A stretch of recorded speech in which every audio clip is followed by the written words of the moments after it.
ദൈവത്തിൻ്റെ പരിശുദ്ധമുള്ള തിരുനാമം വാഴ്ത്തപ്പെടുമാറാകട്ടെ. അനുഗ്രഹിക്കപ്പെട്ടതായ നല്ല സമയത്തെ ഓർത്ത് കർത്താവിന് സ്തോത്രം ചെയ്യുന്ന ഒരു പ്രാവശ്യം കൂടെ ഈ ഗ്രൂപ്പിൽ ദൈവത്തിൻ്റെ വചനം സംസാരിക്കുവാൻ അവസരങ്ങളെ ഒരുക്കിയ കർത്തുദാസന്മാർക്കുള്ള നന്ദിയും വന്ദനവും അറിയിക്കുകയാണ്. ഈ ഗ്രൂപ്പിലൂടെ പ്രാർത്ഥിക്കുന്ന എല്ലാ വിഷയങ്ങൾക്കും ദൈവം മറുപടികൾ നൽകിക്കൊണ്ടിരിക്കുന്നു എന്ന് അറിയുന്നതിൽ കർത്താവിൽ സന്തോഷിക്കുന്നു. തുടർന്നും അനേക വിഷയങ്ങൾക്ക് വേണ്ടി പ്രാർത്ഥിപ്പാൻ ദൈവം നമ്മെ ബലപ്പെടുത്തട്ടെ. ഗ്രൂപ്പിലിടുന്ന ഓരോ മെസ്സേജുകളും വളരെ അനുഗ്രഹമായി കേൾക്കുവാൻ ദൈവം സഹായിച്ചുകൊണ്ടിരിക്കുന്നു. ഞങ്ങളുടെ ജീവിതത്തിനും അത് വളരെയധികം ആത്മീയ ഉണർവിന് കാരണമായി കൊണ്ടിരിക്കുകയാണ്. ഇന്ന് പകൽക്കാലത്തെ അല്പനേര ചിന്തയ്ക്ക് ആധാരമായ എസ്തേറിന്റെ പുസ്തകം 4-ാം അധ്യായത്തിന്റെ 14-ാമത്തെ വാക്യത്തിൽ നിന്നാണ് സംസാരിപ്പാൻ കർത്താവിൽ ആശിക്കുന്നത്. ഇവിടെ മൊർദെഖായി എസ്തേറിനോട് പറയുന്ന ഒരു പദമാണ് നമ്മൾ വായിക്കുന്നത്. നീ ഈ സമയത്ത് മിണ്ടാതിരുന്നാൽ യഹൂദന്മാർക്ക് മറ്റൊരു സ്ഥലത്ത് നിന്ന് ഉദ്ധാരണവും രക്ഷയും ഉണ്ടാകും. അന്യദേശത്ത് വന്ന് പരദേശികളായി പാർക്കുന്ന യഹൂദാജനത്തിന്റെ കഷ്ടതകളും വെല്ലുവിളികളും പ്രയാസങ്ങളുമാണ് ഈ എസ്തേറിന്റെ പുസ്തകത്തിൽ നമ്മൾ കാണുവാനായിട്ട് കഴിയുന്നത്. എന്നാൽ അതിന്റെ നടുവിൽ അവരുടെ ദൈവം അവർക്ക് വേണ്ടി പ്രവർത്തിക്കുന്ന കരത്തിന്റെ വല്ലഭത്വവും നമുക്ക് കാണുവാൻ കഴിയും. പ്രതികൂലങ്ങളുടെ നടുവിലും നമുക്ക് വേണ്ടി വഴി തുറക്കാൻ ദൈവത്തിന് കഴിയും. നിരാശയുടെ നടുവിൽ പ്രത്യാശയ്ക്ക് കാരണമാകുന്ന സാഹചര്യങ്ങളെ ഉളവാക്കുവാൻ ദൈവത്തിന് കഴിയും. നമ്മുടെ ജീവിതത്തെ അനുഭവിക്കുന്ന ഏത് പ്രശ്നങ്ങളുടെ നടുവിലും നമുക്ക് വേണ്ടി കാമേലിയ പ്രവർത്തിപ്പാൻ കഴിവുള്ള ഒരു ദൈവം നമുക്കുണ്ട്. ദൈവത്തിന് സ്തോത്രം. എസ്തേറിന്റെ പുസ്തകത്തിൽ എസ്തേറിനോട് മൊർദെഖായി ഇപ്രകാരമാണ് പറഞ്ഞത്, ഈ സമയത്ത് നീ മിണ്ടാതിരുന്നാൽ. ദൈവത്തിന് സ്തോത്രം. എന്താണ് ആ സമയം? ദൈവത്തിന് സ്തോത്രം എന്ന് നാം മനസ്സിലാക്കണം. ഹല്ലേലൂയ. 3-ാം അധ്യായത്തിലേക്ക് കടന്നു വരുമ്പോൾ ഇപ്രകാരം അവിടെ വായിക്കുന്നു, ഹാമാൻ യഹൂദാ ജനത്തെ മുടിച്ചു കളയുവാൻ, ഉന്മൂലനാശം വരുത്തിക്കളയാൻ താൻ ഒരു രേഖയുണ്ടാക്കി രാജാവിന്റെ മുദ്രമോതിരം കൊണ്ട് അതിനെ ഒപ്പുവെച്ച് ഇതിനു സ്തോത്രം വളരെ വിളംബരം ചെയ്യുന്നൊരു കാര്യം സമയം കാണാൻ കഴിയുന്നുണ്ട്. ദൈവത്തിന് സ്തോത്രം. കേൾക്കുന്ന പ്രിയമുള്ള ദൈവമക്കളെ, പ്രാർത്ഥിക്കുന്നവനെതിരെ പോരാട്ടമുള്ളൊരു സമയത്താണ് നാം കടന്നു വന്നിരിക്കുന്നത്. ഇവിടെ പോരാട്ടമുള്ളത് പ്രാർത്ഥിക്കുന്നവരോടാണ്, ഇവിടെ ആരാധിക്കുന്നവരോടാണ് പോരാട്ടമുള്ളത്. എന്നാൽ ഈ സമയത്ത് ദൈവജനം മൗനമായിരിക്കല്ല ചെയ്യേണ്ടത്. അവർ ശബ്ദങ്ങളെ ഉയർത്തി ദൈവസന്നിധിയിൽ പ്രാർത്ഥിക്കുമ്പോൾ അവർക്ക് വേണ്ടി പ്രവർത്തിക്കുന്ന ദൈവം ഇറങ്ങി വരുവാനിടയായിത്തീരും. നമുക്കെതിരെ വരുന്ന പ്രതികൂലങ്ങളെ ജയിക്കാൻ പ്രാർത്ഥനയ്ക്ക് മാത്രമേ കഴിയുകയുള്ളൂ. ഉപവാസത്താലും പ്രാർത്ഥനയാലും അല്ലാതെ ജാതി നീങ്ങിപ്പോകയില്ല. അതുകൊണ്ട് നാം വിശ്വസിച്ചാൽ, നാം ഉപവസിക്കുകയും പ്രാർത്ഥിക്കുകയും ചെയ്തുകൊണ്ടിരിക്കുമ്പോൾ നമ്മുടെ ജീവിതത്തിൽ വലിയ വിടുതലുകളെ ചെയ്യുവാൻ ദൈവത്തിന് കഴിയും. ഇന്ന് പകൽക്കാലം ഈ ശബ്ദം നിങ്ങൾ കേൾക്കുമ്പോൾ ഞാൻ നിങ്ങളോട് ആത്മാവിൽ വിളിച്ചു പറയാം, മൊർദെഖായിക്കെതിരെ യഹൂദാ ജനത്തിനെതിരെ ഹാമാൻ രേഖയുണ്ടാക്കിയതുപോലെ നമ്മുടെ ആത്മീയ പുരോഗതികൾക്കെതിരെ, നമ്മുടെ ജീവിതത്തിനെതിരെ, ഭാവിക്കെതിരെയൊക്കെ രേഖകൾ എഴുതിയുണ്ടാക്കിയ ഒരു സമയത്താണ് നാം നിൽക്കുന്നത്. എന്നാൽ ഇന്ന് പകൽ ശക്തമായി പ്രാർത്ഥിക്കാൻ തയ്യാറാകാൽ ദൈവത്തിന്റെ വിടുതലുകൾ നമുക്കവിടെ കാണുവാൻ കഴിയും. ഈ സമയത്തിന്റെ പ്രത്യേകത എന്താണെന്ന് ചോദിച്ചാൽ, സകലതും ദേശവും അധികാരവും തന്റെ ജനത്തിനു വിരോധമായി നിൽക്കുന്ന സമയം. മനസ്സിലാക്കണമേ പ്രിയമുള്ള ദൈവമക്കളെ, നമുക്കാരും അനുകൂലമല്ല, ദേശം അനുകൂലമല്ല, രാജ്യം അനുകൂലമല്ല, ഭരണഘടന അനുകൂലമല്ല. എന്നാൽ അനുകൂലമല്ലാതിരിക്കുമ്പോൾ നമുക്ക് അനുകൂലമായിട്ടുള്ള ഒരുവൻ സ്വർഗത്തിലുണ്ട്. അമറമാ ലേഖനത്തിൽ ഇങ്ങനെ വായിക്കുന്നു, ദൈവം നമുക്ക് അനുകൂലമെങ്കിൽ പ്രതികൂലമാർ. ദൈവത്തിന് സ്തോത്ര. ദേശവും രാജ്യവും ലോകത്തിലെ സകല ഭരണഘടനയും സകല അധികാരികളും നമുക്കെതിരാകുമ്പോൾ നമുക്ക് അനുകൂലമായിട്ടുള്ള ഒരുവനുണ്ട്. നമ്മുടെ വലതുഭാഗത്ത് നമുക്ക് താങ്ങായി നമ്മുടെ കൈകളെ അഭ്യസിപ്പിക്കുന്ന ഒരു ദൈവമുണ്ട്. അവൻ ഇന്ന് പകൽ നമ്മുടെ നടുവിൽ ഉണ്ട്. ദൈവത്തിന് സ്തോത്രം. അതുകൊണ്ട് ആരെല്ലാം നമുക്ക് പ്രതികൂലമായിരുന്നാലും, ഏതെല്ലാം പ്രശ്നങ്ങൾ നമ്മുടെ ജീവിതത്തിൽ ഉണ്ടെങ്കിലും നമുക്ക് വേണ്ടി അത്ഭുതങ്ങളെ ചെയ്യാൻ ദൈവത്തിന് കഴിയും. അപ്പോൾ ഒന്നാമത്തത് ഈ സമയത്തിന്റെ പ്രത്യേകത, രാജ്യം മുഴുവൻ പ്രാർത്ഥിക്കുന്ന ഒരു കൂട്ടത്തിനെതിരായി നിൽക്കുന്ന സമയം. രണ്ടാമത്തെ വിഷയം ഇവിടെ വായിക്കുന്നത് ഇങ്ങനെയാണ്, ശൂഷം പട്ടണം മുഴുവൻ കലക്കിയെന്ന് അവിടെ എഴുതിയിരിക്കുന്നുണ്ട്. 15-ാമത്തെ വാക്യം. കലക്കത്തിന്റെ സമയം. ദൈവത്തിന് സ്തോത്രം.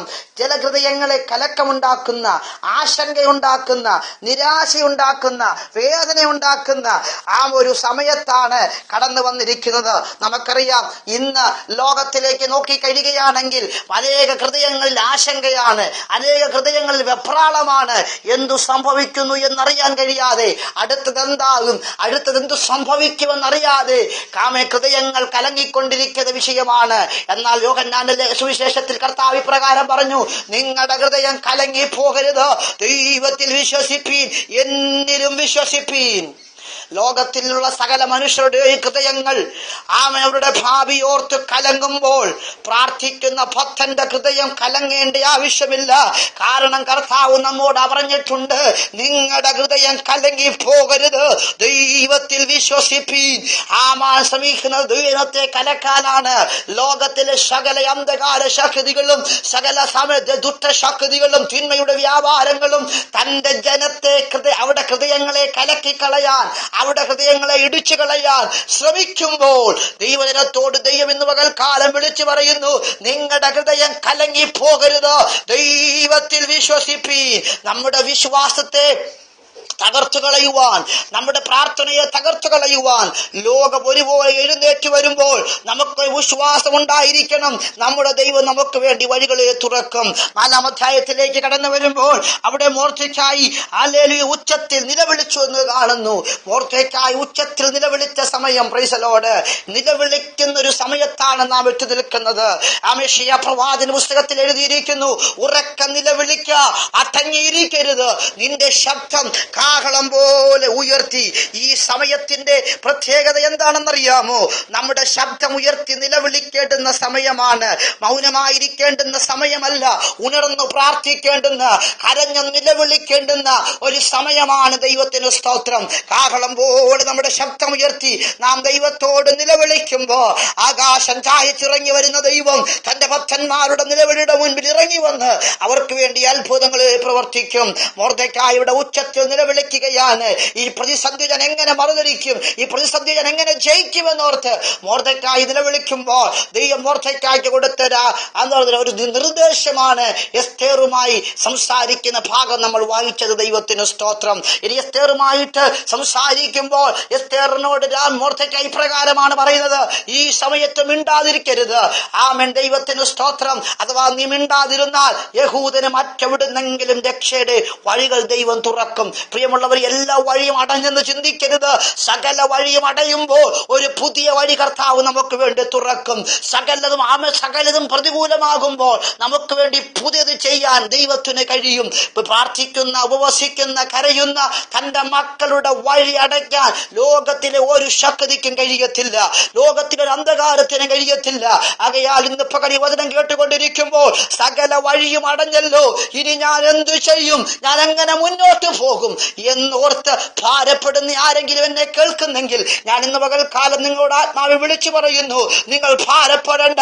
സകലതും അടങ്ങെന്ന് തോന്നുമ്പോൾ ആരുടെയും കണ്ണിൽപ്പെടാത്തൊരു പുതിയ വഴി നിനക്ക് വേണ്ടി തുറക്കാൻ ആഴിയെ ഉണങ്ങിയ നിലമാക്കിയൊരു ദൈവം നിനക്ക് വേണ്ടിയുണ്ട്. കർത്താവ് തന്നെ പറഞ്ഞു, ഞാൻ വഴിയും സത്യവും ജീവനുമാണ്. സകല വഴിയും അടയുമ്പോൾ നമുക്കൊരു വഴിയുണ്ട്, അത് നിത്യമായ വഴിയായ യേശു ക്രിസ്തുവാണ്.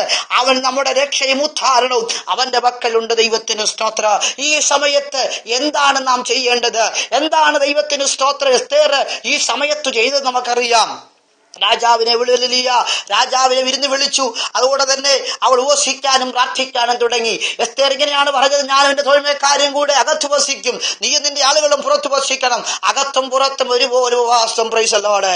നമ്മുടെ ഈ നാട് മുമ്പോട്ട് പോകുന്ന പ്രതിസന്ധികളെ ജയിക്കണമെങ്കിൽ ഉപവാസത്തിനും പ്രാർത്ഥനയ്ക്കും മാത്രമേ കഴിയത്തുള്ളൂ. പ്രാർത്ഥിച്ചാൽ മാത്രമേ ദേശത്ത് സ്വസ്ഥത ഉണ്ടാകത്തുള്ളൂ. പ്രാർത്ഥിച്ചാൽ മാത്രമേ ദേശത്ത് വിടുതലുണ്ടാകത്തുള്ളൂ. പ്രാർത്ഥനയ്ക്ക് മാത്രമേ ദേശത്ത് അത്ഭുതങ്ങൾ ചെയ്യുവാൻ സാധിക്കത്തുള്ളൂ. എസ്തേർ മൊർദെഖായി പ്രകാരം പറഞ്ഞു, ഞാൻ അകത്ത് ഉപവസിക്കാൻ പോകുകയാണ്, നീയും നിന്റെ ആളുകളും പുറത്ത് ഉപവസിക്കണം. അവർ ഉപവസിക്കാൻ തുടങ്ങി, പ്രാർത്ഥിക്കാൻ തുടങ്ങി. അത് കഴിഞ്ഞ് വിരുന്നൊരുക്കി. ദൈവത്തിന് സ്തോത്രം. അങ്ങനെ നമുക്കറിയാം. ഒളിച്ചു പറയട്ടെ, അവസാനത്തിന് വിരുന്ന് അവസാനിക്കുമ്പോൾ രാജാവ് ചോദിച്ചു, എസ്തേർ, നിന്റെ ആഗ്രഹം എന്ത്, നിന്റെ അപേക്ഷ എന്തെന്ന് ചോദിക്കുമ്പോൾ എസ്തേർ പ്രകാരം പറഞ്ഞു, എന്റെ ജനം വലിയ കഷ്ടത്തിലാണായിരിക്കുന്നത്, അവർ ആ കഷ്ടത്തിലേക്ക് ആക്കപ്പെട്ടത് ഈ ഹാമാനാണ്. ദൈവത്തിന് സ്തോത്രം. പ്രിയമുള്ള ദൈവമക്കളെ, അവിടെ നമ്മൾ മനസ്സിലാക്കേണ്ടുന്ന ഒരു കാര്യം, പ്രൈസ് ദി ലോർഡ്. പ്രാർത്ഥിച്ചാൽ എവിടെയും നമുക്ക് വേണ്ടി അത്ഭുതങ്ങൾ ദൈവം ചെയ്യും. ഇന്ന് പകൽ ഈ ശബ്ദം കേൾക്കുമ്പോൾ ആമേൻ നമുക്ക് വേണ്ടി കരം നീട്ടാൻ ദൈവം പ്രവർത്തിക്കാൻ പോകുകയാണ്. ഞാൻ വിശ്വസിക്കുന്നു ഈ ദിവസങ്ങളിൽ ദൈവജനത്തിനു വേണ്ടിയുള്ള ദൈവത്തിന്റെ കരം നിങ്ങൾ കാണാൻ പോകുകയാണ്. ഹല്ലേലൂയ. ദൈവത്തിന്റെ ന്യായവിധികൾ കാണാൻ പോകുകയാണ്. ദൈവത്തിന്റെ അത്ഭുതങ്ങൾ കാണാൻ പോകുകയാണ്. ആമേൻ. ആരെന്റെ കയ്യിൽ നിന്ന് വിടുവിക്കുമെന്ന് നെബൂഖദ്നേസർ രാജാവ് ചോദിച്ചപ്പോൾ ഹല്ലേലൂയ, ബാലന്മാരുടെ നടുവിൽ നാലാമനായി ഇറങ്ങി വന്ന് ദൈവം അത്ഭുതങ്ങൾ പ്രവർത്തിച്ചു. ആര് നിന്നെ വിടുവിക്കും? എന്റെ കയ്യിൽ നിന്ന് ആര് വിടുവിക്കും എന്ന് ശത്രു നിന്നക്ക് നേരെ വെല്ലുവിളിച്ച് ചോദിക്കുമ്പോൾ നമുക്ക് വിളിച്ചു പറയണം, തന്നിൽ ആശ്രയിക്കുന്നവരെ രക്ഷിപ്പാൻ അവൻ പ്രാപ്തനായ കർത്താവാണ്. അതുകൊണ്ട് ഇന്ന് പകൽക്കാലം നമുക്കൊരു വാക്ക് ദൈവത്തോട് പ്രാർത്ഥിക്കാം. ഞങ്ങളുടെ ദൈവമേ, സ്വർഗീയ പിതാവേ, ഞങ്ങൾക്ക് ആവലി വന്നു നിൽക്കുന്ന ഈ സമയം കർത്താവേ, ആവലി രാജ്യം ഞങ്ങൾക്കെതിരായ സമയമാണ് കർത്താവേ. അല്ലെങ്കിൽ ഞങ്ങളുടെ ഹൃദയങ്ങളെ കലക്കുന്ന ഒരു സമയം വന്നിരിക്കുകയാണ്. അത്യുത്തത്തിൽ നിലവിളിക്കുന്ന ഒരു സമയം വന്നിരിക്കുകയാണ്. എന്നാൽ ഞങ്ങൾ ഈ സമയത്ത് കർത്താവേ ഉപവസിക്കാനും പ്രാർത്ഥിക്കാനും മുന്നോട്ട് ഇറങ്ങിത്തിരിക്കുമ്പോ തടസ്സങ്ങളെ മാറ്റി വെല്ലുവിളികളെ നീക്കി ഞങ്ങൾക്ക് സ്വസ്ഥമായി പാർക്കാൻ ദൈവ അവസരങ്ങളെ ഒരുക്കണമേ. ഞങ്ങൾ സകല വഴികൾ അടയുമ്പോ പുതുവഴികളായി കർത്താവ് തുറക്കുമാറാകണമേ എന്ന് പ്രാർത്ഥിക്കുന്നു. ഈ വചനത്തിന്റെ ശക്തി സകല ഹൃദയങ്ങളിലും സകല കുടുംബങ്ങളിലും സകല ശുശ്രൂഷന്മാരുടെ അവരുടെ ശുശ്രൂഷ മേഖലയും വ്യാപരിക്കട്ടെ കർത്താവേ. അതിനായി ഞാൻ അനുഗ്രഹിച്ച് പ്രാർത്ഥിക്കുന്നു യേശുവിൻ വിലയേറിയ നാമത്തിൽ തന്നെ. ആമേൻ. ദൈവം നമ്മെ എല്ലാവരെയും ധാരാളമായി അനുഗ്രഹിക്കുമാറാകട്ടെ.